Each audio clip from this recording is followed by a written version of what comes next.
नमस्कार दोस्तों, स्वागत है आपका हमारे आज के लेक्चर में। आज हम पढ़ने जा रहे हैं RBI, reserve bank of India. Budget हमने पिछले लेक्चर में कंप्लीट कर लिया था। आज आरबीआई को हम शुरू करेंगे। इसके 2-3 पार्ट आएंगे। आज हम मुख्य रूप से देखेंगे कि भारत में बैंकों का इतिहास किस प्रकार से रहा है, आरबीआई की स्थापना कैसे हुई, आरबीआई की कौन सी सहयोगी कंपनियां हैं, किस प्रकार से ये नोटों और सिक्कों को जारी करता है, बैंकों के राष्ट्रीयकरण को देखेंगे और इसके कार्यों को देखेंगे। आधे कार्य आज देखेंगे, आधे हम नेक्स्ट लेक्चर में देखेंगे। नेक्स्ट लेक्चर में शायद हमारी repo rate, reverse repo rate, SLR, ये सारी चीज़ें हम कवर करेंगे। तो शुरुआत करते हैं हम सबसे पहले कि भारत में बैंकों का इतिहास क्या रहा है। सबसे पहले 1770 में बैंक ऑफ हिंदुस्तान के नाम से अलेक्जेंडर एंड कंपनी ने एक बैंक बनाया था। ये एक ब्रिटिश कंपनी ही थी जिसने बैंक ऑफ हिंदुस्तान की स्थापना की थी 1770 में। इसके बाद ब्रिटिशर्स ने 1806, 40 और 43 जो हमारे 3 प्रेसिडेंशियल शुरू बनी थी, वहीं पर बंगाल में, बॉम्बे में और मद्रास में 3 प्रेसिडेंसी बैंकों की स्थापना की। 1806 में बंगाल में, 1840 में बॉम्बे, 1843 में मद्रास। ये 3 जो प्रेसिडेंसी बैंक थे, इनको 1921 में मिला करके इंपीरियल बैंक ऑफ इंडिया बना दिया गया। तीनों प्रेसिडेंशियल बैंकों को मिला करके इंपीरियल बैंक ऑफ इंडिया कब बना? 1921 में। सबसे पहले 1770 में बैंक ऑफ हिंदुस्तान, इसके बाद 1806 में बंगाल, 1840 में बॉम्बे, 1843 में मद्रास। 1921 में तीनों को मिला करके इंपीरियल बैंक ऑफ इंडिया बना। 1 जुलाई 1955 को गोरेवाला समिति की सिफारिश पर जो इंपीरियल बैंक ऑफ इंडिया है, इसको भारतीय स्टेट बैंक बना दिया गया, इसका नामकरण कर दिया गया। तो ये है हमारे देश में बैंकों का इतिहास। अभी हम रिजर्व बैंक पर नहीं आए हैं। तो इस प्रकार से जो भारतीय स्टेट बैंक हम आज देखते हैं, वो इंपीरियल बैंक ऑफ इंडिया का ही परिवर्तित रूप है। इंपीरियल बैंक ऑफ इंडिया कैसे बने थे?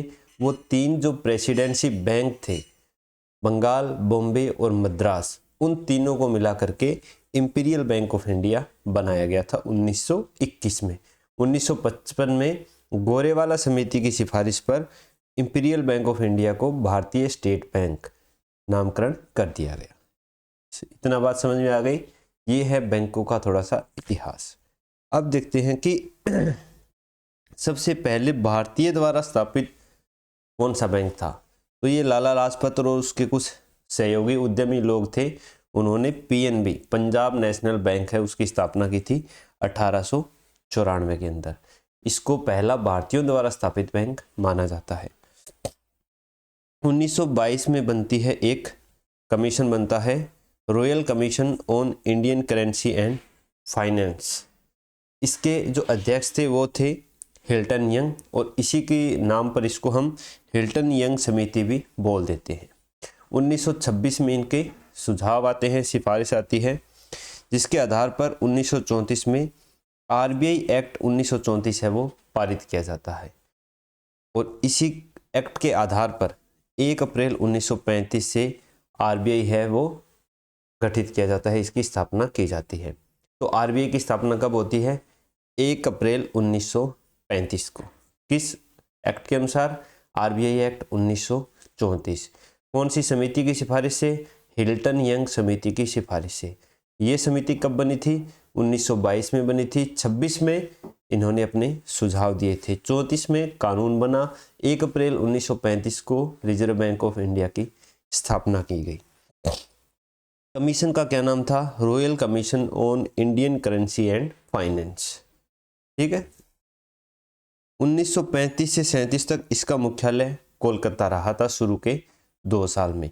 37 के बाद से ये इसका मुख्यालय मुंबई में है, और आज तक ये इसका मुख्यालय मुंबई के अंदर ही है।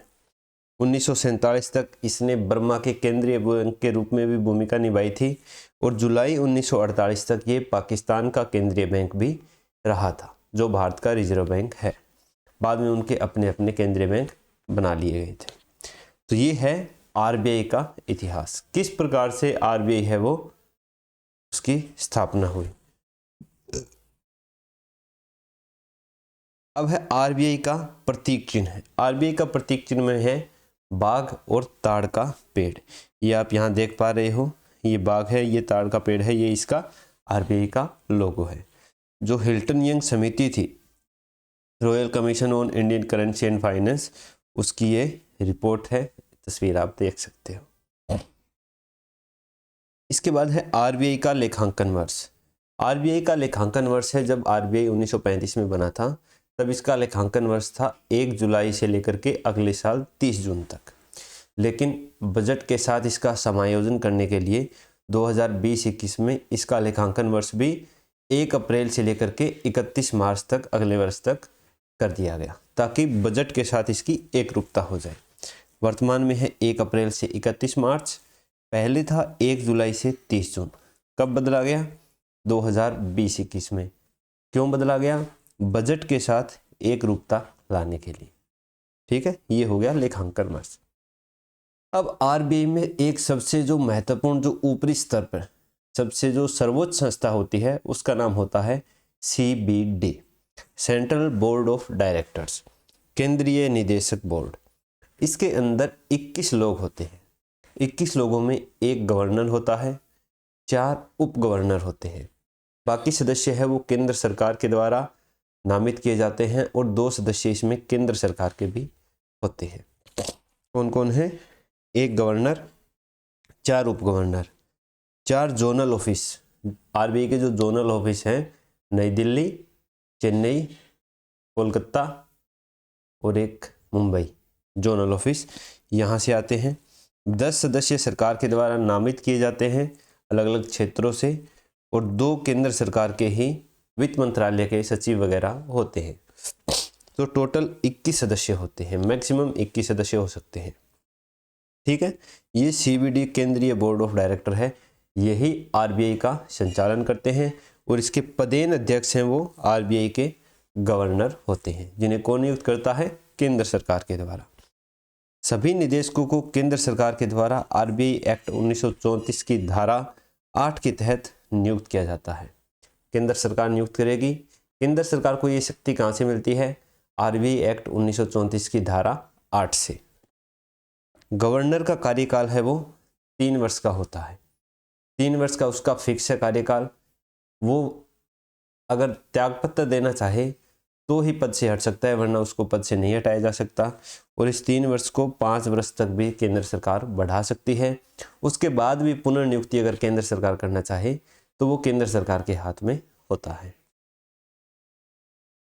जो आरबीआई के प्रथम गवर्नर थे, 1 अप्रैल 1935 को हमारा आरबीआई का गठन हुआ, उस समय थे ओसबोर्न ए स्मिथ। ये एक अंग्रेज अधिकारी थे।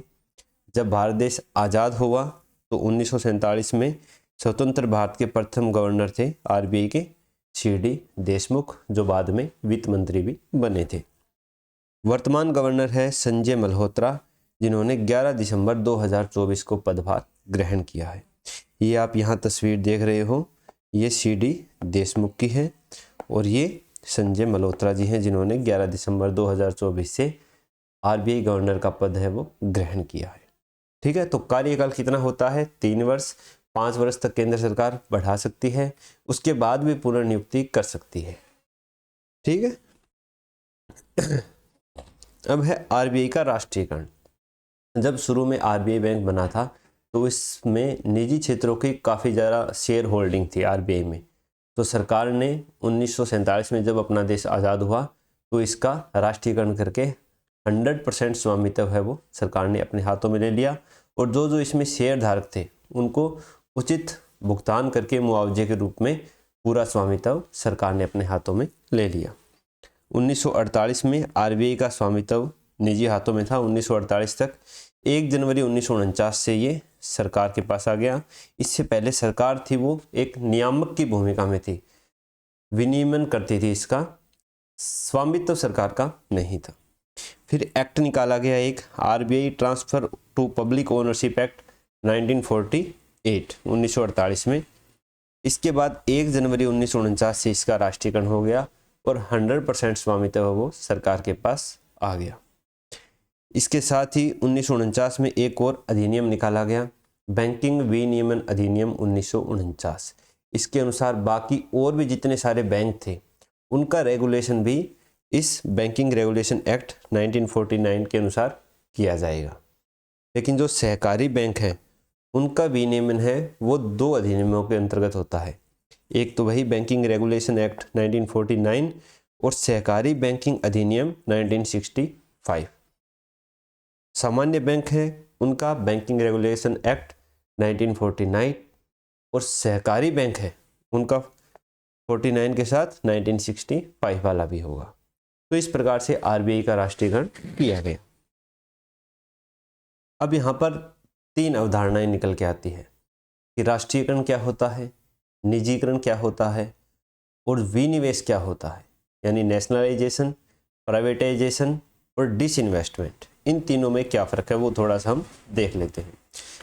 जब कोई भी सरकार है वो किसी भी चीज़ का, किसी भी संस्था का राष्ट्रीयकरण करती है तो उसमें वो अपना स्वामित्व ले लेती है, यानी शेयर होल्डिंग है वो 51%, 50% से ज़्यादा किसके हाथ में आ जाती है, सरकार के हाथ में आ जाती है। और 50% से ज़्यादा शेयर होल्डिंग जिसके पास होगी वही उस संस्था का क्या होगा, स्वामित्व होगा। इसीलिए राष्ट्रीयकरण का मतलब 50% से ज़्यादा शेयर में सरकार की भागीदारी हो जाना। 50% से ज़्यादा में वो 100% भी कर सकती है, 51% भी कर सकती है। ये सरकार के ऊपर डिपेंड है। कैसे किया जाएगा, ये किया जाएगा संसद में कानून बना करके। जैसे 1969 में जो चौथी पंचवर्षीय योजना थी उसमें एक अध्यादेश के द्वारा रातों रात ही 14 बैंकों का राष्ट्रीयकरण कर दिया गया था, जिनकी आधार जो राशि थी, यानी जिनके पास जमा राशि 50 करोड़ से अधिक थी, उन 14 बैंकों का राष्ट्रीयकरण कर दिया गया। फिर छठी पंचवर्षीय योजना में 1980 में 6 और बैंकों का राष्ट्रीयकरण किया गया और इस समय 200 करोड़ रुपए आधार राशि निर्धारित की गई। क्यों किया गया ये बैंकों का राष्ट्रीयकरण? नहीं करते तो भी बैंक चल रहे थे, कर दिया तो भी बैंक चल रहे हैं। तो इसका फ़ायदा क्या हुआ? इसका फ़ायदा ये हुआ कि जो शुरू में बैंक खुले थे उनकी ज़्यादातर शाखाएं थी, ब्रांचेस थी, उसमें ज़्यादातर जो लोग उसका फ़ायदा उठाते थे वो उद्योगपति थे, शहरी आदमी थे। ग्रामीण क्षेत्र में बैंकों की ब्रांचें नहीं होती थी। कोई ग्रामीण आदमी है उसको लोन लेने के लिए किसके पास जाना पड़ेगा, साहूकार के पास जाना पड़ेगा, जो उससे अनाप शनाप बिना कोई मतलब का बहुत ज़्यादा ऋण लेगा, उसकी संपत्ति को हड़प लेगा। तो गांव तक ऋण की सुविधा पहुंचाने के लिए, उसे आसानी से ऋण उपलब्ध करवाने के लिए, किसानों की ऋणग्रस्तता को दूर करने के लिए बैंकों की ब्रांचेज है वो गांव में खोला जाना जरूरी थी। लेकिन गांव में इतनी पूंजी नहीं थी, संपत्ति नहीं थी, तो बैंक क्या करते थे, अपनी शाखाएं हैं वो एक शहरी क्षेत्र में रखते थे, गांव तक शाखाएं नहीं पहुंच पाती थी। इसलिए बैंकों का राष्ट्रीयकरण करके उनकी शाखाएं हैं वो गांव तक पहुंचाई गई। 1969 में जहां शायद 30% शाखाएं ही रूरल एरियाज़ में थी, जो वर्तमान में बढ़कर या 2000 के आसपास बढ़कर 58% शाखाएं हो गई है। आज हम जितनी भी शाखाएं देखते हैं गांव में, एक छोटे से छोटा जो गांव है उसके अंदर भी हमें बहुत सी बैंक की 2-3 बैंकों की शाखाएं देखने को मिल जाती है। तो ये सब कुछ बैंकों के राष्ट्रीयकरण के कारण ही हुआ है। हम हमारे समय में भी जब बैंक में जाते थे तो अलग से एक घबराहट होती थी, मतलब गांव का व्यक्ति है वो बैंक में डील नहीं कर पाता था, पैसे कैसे निकालने हैं, कैसे फॉर्म भरने हैं। लेकिन आज डिजिटलाइजेशन होने के कारण और थोड़ी सी शिक्षा में जागृति आने के कारण सब चीज़ें क्या हो गई है, सामान्य हमें लग रही है। लेकिन पहले ये चीज़ें सामान्य नहीं थी।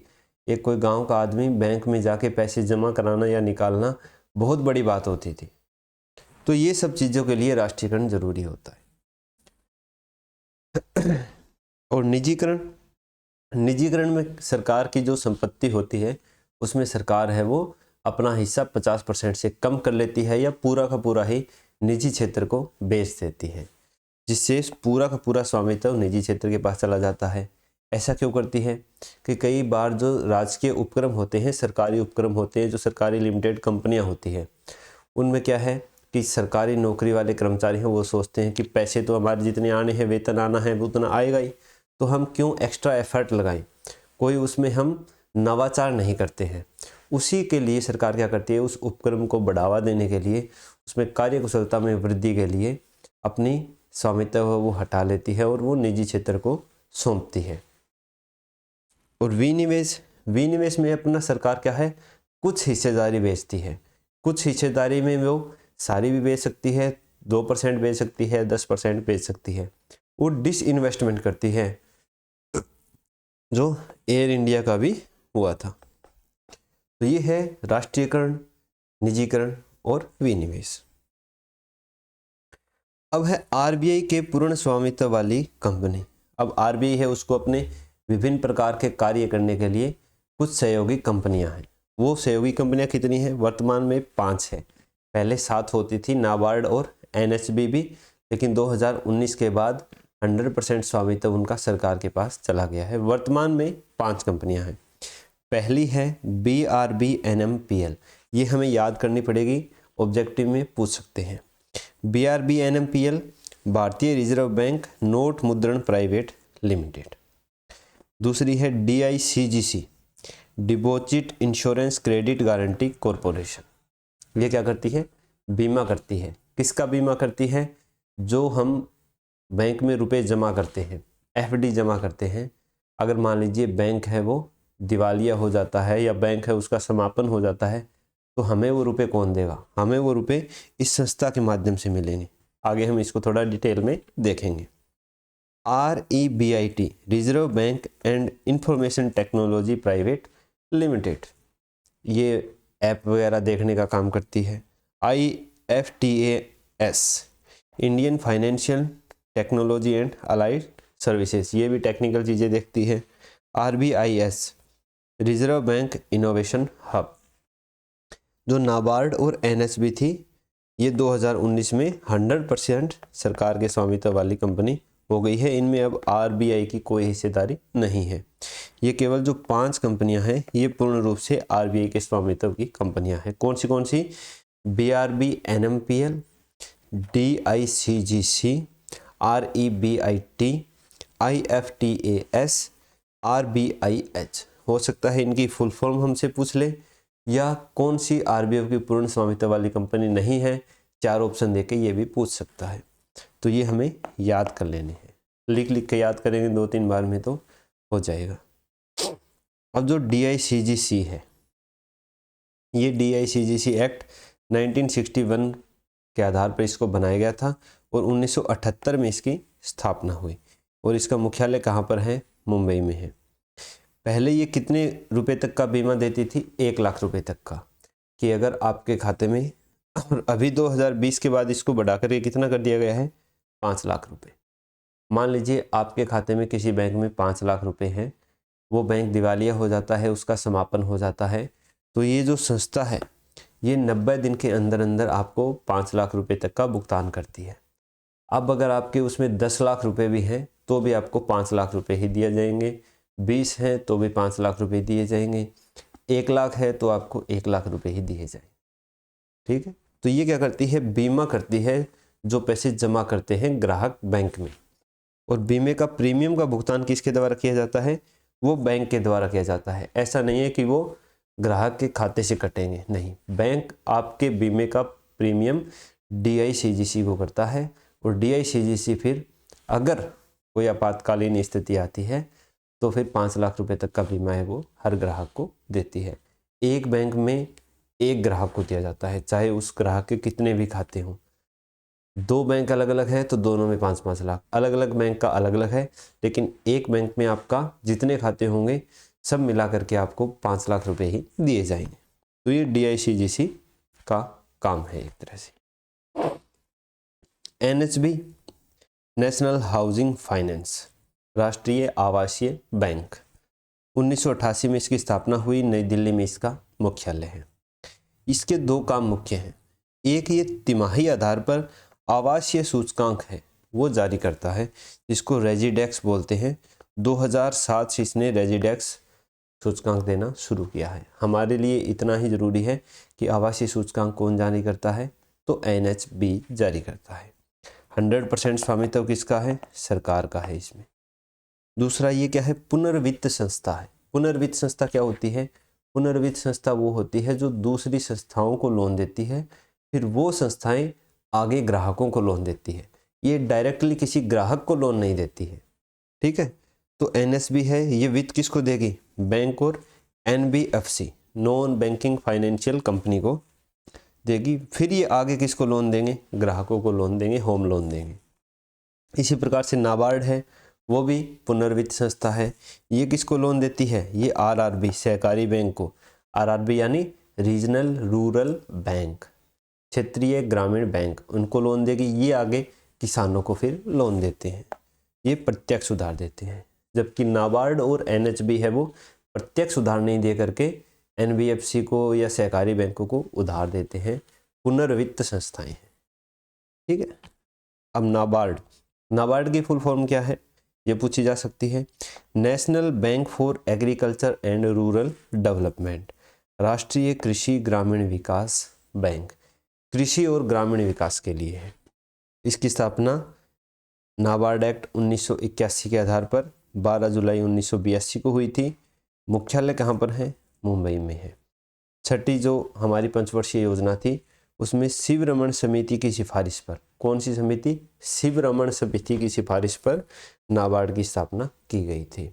आरबीआई की स्थापना हिल्टन यंग समिति की स्थापना, भारतीय स्टेट बैंक गोरेवाला समिति की सिफारिश पर, ठीक है। ये 3 समितियां हैं, याद रखनी है हमें। पहले इसका स्वामित्व था वो गवर्नमेंट का था 99.6% और आरबीआई का था 0.4%। 2019 में गवर्नमेंट ने 100% स्वामित्व है इसका ले लिया है और अब ये 100% सरकार के स्वामित्व वाली संस्था है। इसको पूंजी कितनी है? पहले इसकी पूंजी थी 100 करोड़ रुपए, बाद में बढ़ाकर 5000 करोड़ रुपए की गई और 2017 में नाबार्ड एक्ट 1981 में संशोधन करके सरकार ने इसकी पूंजी को 30,000 करोड़ रुपए कर दिया है। और ये 30,000 करोड़ रुपए है, ये भी अधिकतम पूंजी नहीं है, इसको सरकार चाहे तो और भी बढ़ा सकती है।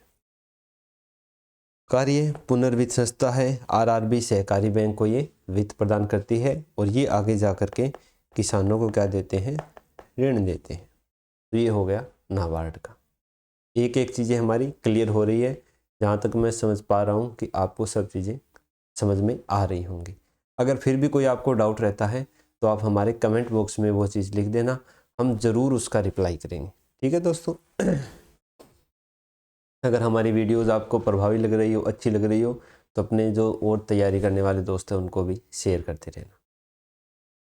अब देखते हैं हम आरबीआई एक्ट 1934 की महत्वपूर्ण धाराएं, ये भी पूछी जा सकती है। जो धारा 3 है वो आरबीआई की स्थापना से संबंधित है। धारा 4 में आरबीआई की पूंजी से संबंधित है। धारा 7 में जनहित में गवर्नमेंट है वो आरबीआई गवर्नर से परामर्श कर सकती है और उसको दिशा निर्देश दे सकती है। कोई भी जैसे मुद्रास्फीति लक्ष्यीकरण करना है, तरलता को कंट्रोल करना है उसके लिए। और आरबीआई का जो गवर्नर है वो इन दिशा निर्देशों को मानने के लिए बाध्य होता है। आरबीआई गवर्नर है वो सरकार के दिशा निर्देशों को मानने के लिए बाध्य है। 8 में है सीबीडी, केंद्रीय निदेशक बोर्ड, जो हम पढ़ चुके हैं, सेंट्रल बोर्ड ऑफ डायरेक्टर्स। 17 के अंदर है सरकार के ऋण दान कार्यक्रम का संचालन। धारा 22 में आरबीआई को नोट जारी करने का अधिकार। आरबीआई है वो 1 रुपये के नोट को छोड़ करके बाकी सारे नोट जारी कर सकता है। मैक्सिमम 10,000 रुपये तक का नोट है वो आरबीआई जारी कर सकता है। कहाँ से प्राप्त होता है? आरबीआई एक्ट 1934 की धारा 22 से उसको ये अधिकार प्राप्त होता है। 2 धाराएं हम मुद्रास्फीति में पढ़ चुके हैं, 45ZA मुद्रास्फीति लक्ष्यीकरण और 45ZB MPC monetary policy committee, मौद्रिक नीति समिति, ठीक है। 47 में है आरबीआई का अधिशेष हस्तांतरण सरकार को। अब देखते हैं आरबीआई के मुख्य कार्य क्या हैं। सबसे पहले है आरबीआई को बैंकों का बैंक कहा जाता है, सभी बैंकों का बैंक है। क्यों है? इसके 3 कारण हैं। पहला है कि वह बैंकों से जमा स्वीकार करता है। बैंक हैं वो 1 दिन के लिए भी आरबीआई में जमा करवा सकते हैं, ये स्वीकार करता है और उन पर उसको कुछ ब्याज भी देता है। वह बैंकों को उधार दे सकता है। बैंक है वो अल्पकालीन दीर्घकालीन के लिए आरबीआई से उधार ले सकते हैं। मौद्रिक विषयों पर वह बैंकों को सलाह दे सकता है। सारे बैंकों को मौद्रिक विषय हैं जो भी, उनके ऊपर सलाह कौन देगा? आरबीआई देगा। बैंकों का अंतिम ऋणदाता होता है। जब बैंक में ऐसी आपातकालीन स्थिति आती है कि बैंकों को ना बाजार से ऋण मिलता है, ना कोई और जो मतलब अपनी संपत्ति विक्रय करके पैसे जुटा पाने में भी असमर्थ होता है बैंक, तो उस समय बैंकों को ऋण कौन देता है? आरबीआई देता है। इसको लेंडर ऑफ लास्ट रिजोर्ट भी कहा जाता है। आरबीआई बैंकों का विनियमन करता होता है। सारे बैंकों को कंट्रोल कौन करता है? आरबीआई करता है। रेगुलेट भी आरबीआई करता है। किस एक्ट से? बैंकिंग रेगुलेशन एक्ट 1949 से।